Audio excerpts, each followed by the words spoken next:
I am Daniel Lucas, and welcome to Book 101 Review. Book 101 is all about the books that I read for the last 40 years. And today I have my special guest. She is a founder, engineer, and of course, inventor too, none other than Miss Téa Phillips. Hello. Welcome to Book 101. And can you please introduce more about yourself? Yeah, my name is Téa Phillips. I'm the founder of ATS Innovations and the inventor of the MetaFlex gloves, which is a compression and grip strengthening and finger stretching glove designed to help people improve their hand mobility. Wow, interesting, Miss Tia. And thank you so much for sharing your knowledge and wisdom to the world. Hoping for more and more and more innovation to come. And today, let's talk about starting business. What like it's hard? What inspired you to start your own business? And what was the biggest hurdle you faced initially? Well, we invented the MetaFlex glove to help people affordably and easily manage arthritis at home. And my grandma had really bad arthritis, so I realized how big of an impact this would have on people. So I needed to create a company in order to sell the device. Um, the most difficult part was getting the money to start the business. Oh, yes. I worked as an engineer for a few years after I developed MetaFlex, and before I, jumped in and really started working on bringing it to market. And I saved as much as I could, but it was really expensive because it's a medical device, so I had to register with the FDA, get a lot of patents, and buy inventory. And then after that, it was marketing, and now it's hiring. And um, I think access to capital is the biggest hurdle that people face when starting a business. And how do you define the moment when an idea becomes a viable business concept? When you find people that are willing to pay for it. Yes. So, with mine, it was pretty easy. We found this problem. I started to interview customers and figure out what problems they were struggling with, what they had tried before, and then we made a solution that was unique and better than anything else on the market. And my problem solves pain, and helps people regain their independence and live their life the way they want to. So we were able to establish that product market fit really, really early. But there's a lot of ideas where it can be a cool idea, but you don't have a big market for it. So you don't want to really invest that much. I think talking to as many of your customers as you can before you really invest the time and the money into making it real is the best first step. Yes, the first step, people. The best first step for sure. And how do you recommend aspiring entrepreneurs validate their business idea before diving in? Yeah, that's just talking to your customer. And you don't want to go to them and say, what do you think of my solution? Or what do you think of my idea? You identify some problems that they're having that your idea helps to solve, and you ask them if they're having those problems. And you ask them how they've solved those problems in the past, and if it's worked well for them, and what they liked and didn't like about those solutions. Um, so doing customer discovery the right way, because if you go to them and you're like, what do you think of this product? They could they could, just be trying to make you feel good and tell you, oh my gosh, it's amazing. But so validate that they have a problem, figure out what they've done before to try to solve the problem, and then establish how you're different and start working on prototypes, and then you can present it to the customer and start to figure out your pricing after that.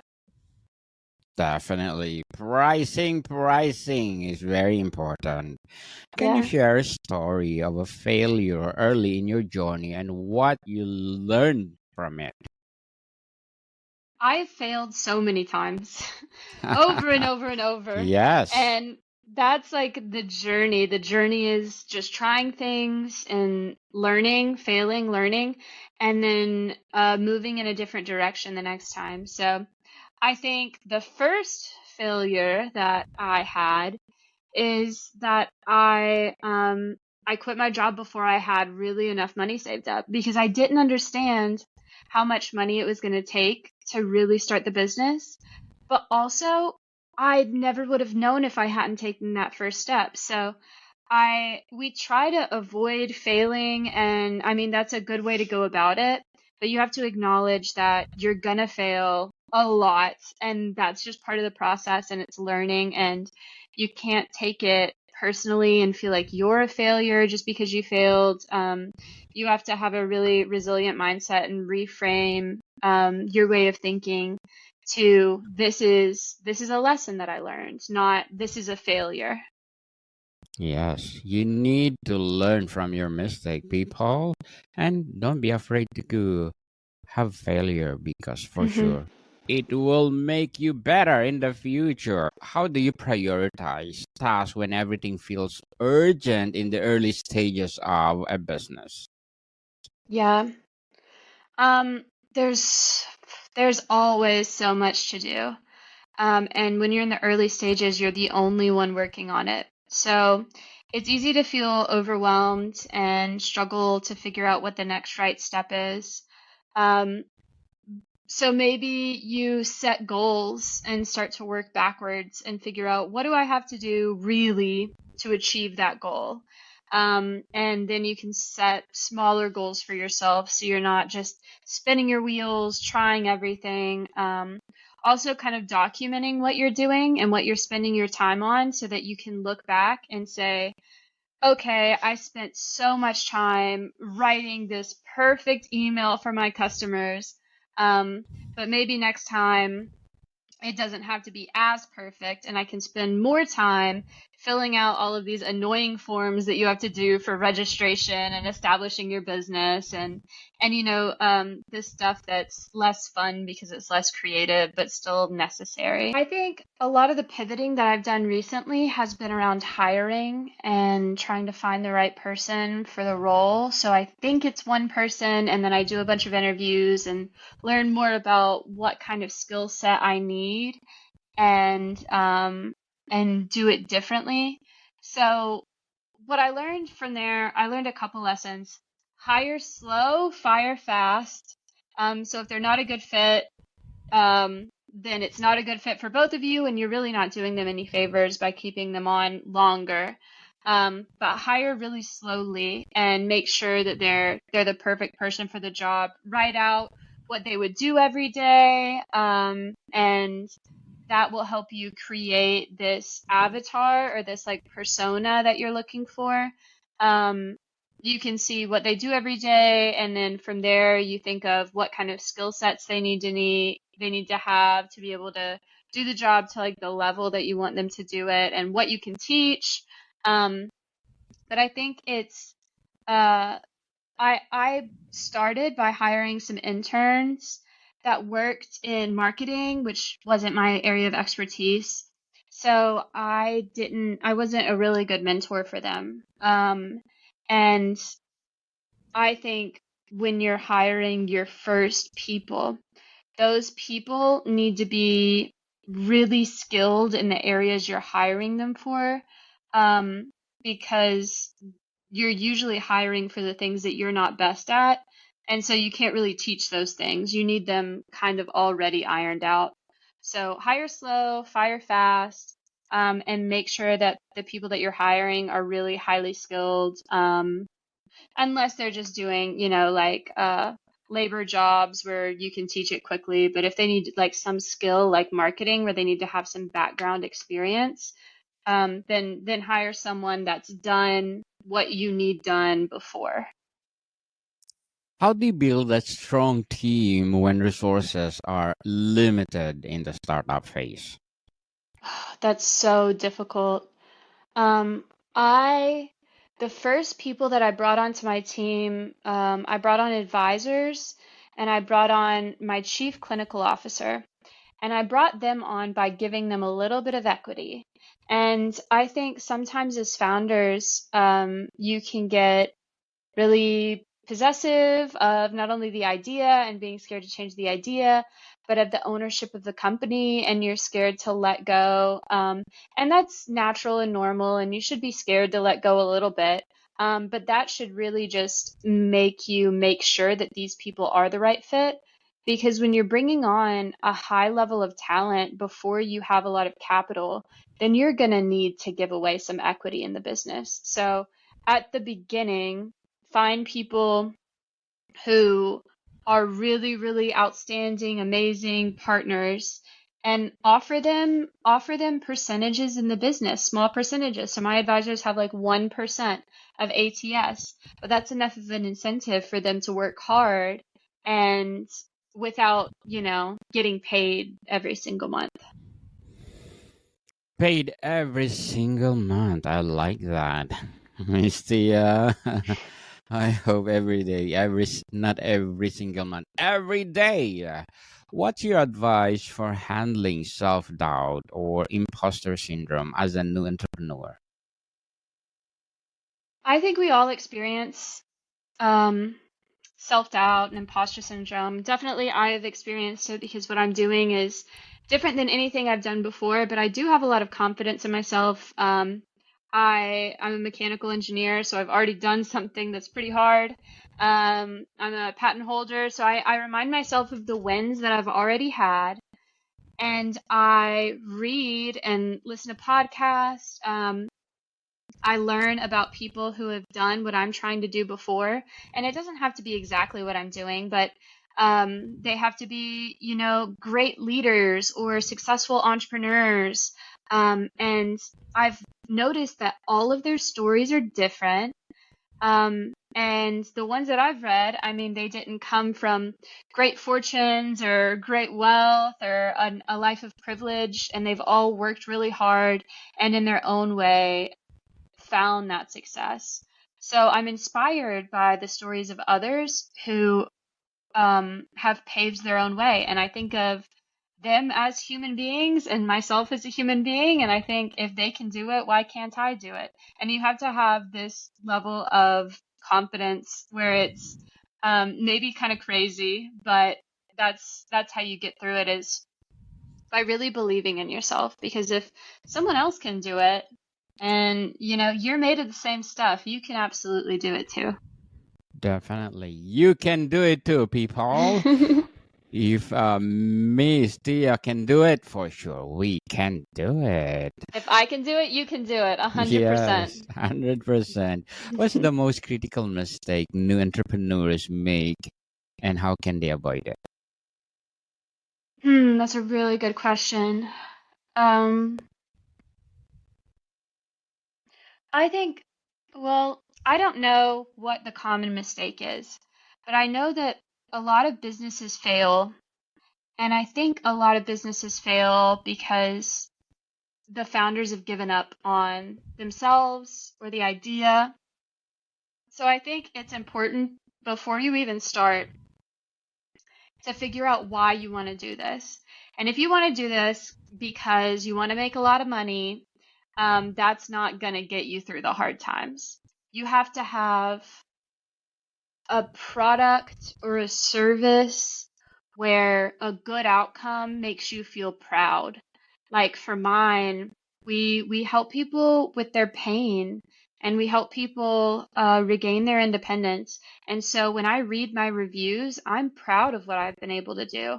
And that has helped me get past all the hard times where I'm like, this sucks, life sucks. I keep like falling on my face because you have to be really, really resilient because you fail a lot, like we talked about earlier. But I Hmm. constantly had this strong why I did this, and it's to help people. It's because my product genuinely helps people. It changes their lives. And I've got reviews that call it a miracle. So that's, I think, one of the mistakes that you can make really, really early is choosing something that you're not passionate about. So make sure that it's something something that you're passionate about, and where the result of doing it well not only means money in your bank account, but also means you're proud of what you've brought into this world. Definitely something to be a legacy to the world. And Miss Thea, thank you so much for sharing your knowledge and wisdom. And for sure, this will be your legacy to the world. So, as a founder, engineer, and inventor, what are your short term and long term goals? Short-term goals. I've got a few more products that I'm launching, a few more versions of MetaFlex. I'm also really focused right now on building the right team. So we've made a few really, really amazing hires, but we need to make a few more. Long term, I don't know. I want to, I want to travel the world. So, like personally, I want to travel the world. From Mhm. a business perspective, I want to help people all across the world. I want to get into, every country and have MetaFlex there helping people because arthritis, carpal tunnel, Dupuytren's, Parkinson's, all of these hand conditions, also improving athletic performance. These are concerns for people everywhere in the world. So I want to expand MetaFlex and help as many people as we can. I want to do more research and figure out exactly how we can improve people's lives with MetaFlex, and then, travel the world and learn about different cultures and eat food from everywhere, and see the art and really, really experience life. That's the way that I want to do it. Yes, indeed. And good luck to your goals, Miss Thea, and hoping and looking for more success. What will be your piece of advice for people out there want to be, of course, like you? I would say keep moving forward, which is a quote that I say all the time from one of my favorite movies, Meet the Robinsons, which is this really inspiring story about a young inventor who fails over and over and over again, but he is able to peek into his future and see success and all of the things that he eventually creates that are beautiful and helping people all over the world. And that that movie, it just says keep moving forward. That's like his line. And so I'd say believe in yourself. Don't give up. Keep moving forward, and you're gonna make it. Absolutely, you're gonna make it. Definitely. And stop procrastinating, people. If you have the passion of something else, please share to the world, like Miss Thea. And can you please recommend a books or book that influenced your journey? I have two really good ones. So the first one is called Lunch with Lucy.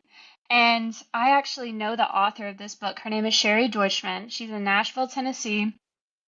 And she founded and scaled and sold a really successful company, and she writes about how she does it, and she led with compassion and empathy, and it's called Lunch with Lucy because she would go to lunch with her employees, not Mm, as Sherry the founder, but as Lucy the coworker, so they could get to know each other on a personal level. So Lunch with Lucy is a really inspiring story about how to treat people and how you can find success by investing in your employees. Another book I read recently was How to Make a Few Billion Dollars by Brad Jacobs. And I picked it up in the airport because it's so audacious, the title, How to Make a Few Billion Dollars is the claim. But he did that, and he has a lot of great lessons in there as well. But one of them is about shifting your mindset, and not only setting big, crazy, audacious goals for your life, like truly setting those goals, but taking the real and necessary steps to achieve those goals and not being scared of success. And yeah, and that's all a mindset thing. It's we're not mentally wired to take these big crazy risks or say that you're capable of these things. You have to change your mindset. And he has some activities like he references where Einstein, one of his like things was he would imagine himself sitting on a star shooting through space and Yes. watching it all go around him, and he would physically like think of himself there. And then you can come back into where you are like in your life right now and think, wow, this world has so many great possibilities, so far beyond what I can see right here. And I think that helps you reframe your mindset to not feel so crazy for setting big goals and like taking the real necessary steps to reach those. Well, thank you for that recommendations, Miss Tia, and I hope people listening or watching right now will read, and for sure they will empower. What tools or technologies do you recommend for streamlining startup operations? We're in the stage right now where I'm trying to implement the right ones. It's been a one woman operation for a long time, and now I'm talking to all of these other people. So I'm not sure that I have a really good one for you. The tool that I use the most is my calendar and my inbox. I'm constantly just talking to people and setting meetings and getting on Zoom, but my team has recently started using Slack, and then yeah, it's all fresh and new, that part of it for me right now. Hmm. And Miss Tia, before we wrap up our discussion for today, I'm inviting you to please do listen to my other podcast, people. My other podcast, because my abstract essay is already in fifth season, abstract poetry in second season, and my book 101 review in fifth season too. Comedy 101 in second season, and my food 101 in fifth season as well. Geography 101 in fourth season, and my baby podcast Law 101 and Mental Health 101. Love letters in third season, and Movie 101 review and Music 101 in its fourth season, in Science 101 and Sex 101 in its first season. Please listen to them wherever you listen your podcast. Miss Tia, looking back, what's one thing you do differently if you were starting your business today? There was one point where I had a boyfriend and I brought him into my business. Okay. I probably wouldn't have done that. Otherwise, all of the lessons, they're good lessons to learn. So, Yes. just don't shy away from failure, dear listener. Embrace it. Embrace it and be proud of it, people, Hmm. because you will learn from it. So tell us in a small way, what is MetaFlex all about? MetaFlex is about helping people live the life they want to live, relieving their pain. Yeah, right now we've got our birthday sale going on, so we have a little free gift with every order. It's really cute. Yes. But yeah, it's affordable healthcare. It's doing things differently. It's genuinely helping people. And that's what MetaFlex is about. Okay. So all your product is all about gloves for specific people? Yeah, so we just have gloves right now. So I made it for arthritis, but it's helpful for carpal tunnel, tendonitis, Parkinson's, Dupuytren's. I mean, pretty much any hand condition can benefit from compression, stretching, and strengthening. But also athletes have started using it to improve their grip strength on the go. Also, they use it to recover after games. Great for musicians, great for people who have hand conditions or people who are trying to prevent them. I mean, in our digital age, we're swiping a lot and my thumb hurts Mm. and we're typing a lot and all of these hand activities. If you wear compression, if you experience pain and you wear compression, you're helping to, really make that pain go away faster. And also the stretching and the strengthening helps to prevent injury. So it's an all around comprehensive hand health solution, the MetaFlex glove. Miss Téa Phillips, thank you so much for sharing your knowledge and wisdom to the world. So can you please invite our listeners to support your business, your advocacy, or wherever projects that you're doing right now? Yeah, thank you. So you can go learn more about MetaFlex, buy your gloves at metaflexglove.com, METAFLEX glove.com. We're also on LinkedIn, so if you want to reach out to me personally and follow my story, I'm on LinkedIn, Téa Phillips. I also have an Instagram. We have an Instagram for the business. So you can follow us and find us on most of your social medias, Instagram, Facebook, TikTok. And we're expanding into others. So use the contact us form on our website and tell us what socials you want to see us on next. Yes, people, let's support Miss Téa Phillips because if you support her, for sure, more and more and more empowering products to come, more and more and more empowering business to come. So, Miss Téa, thank you so much for your time. Thank you for having me, Daniel. More to come, people. See you soon.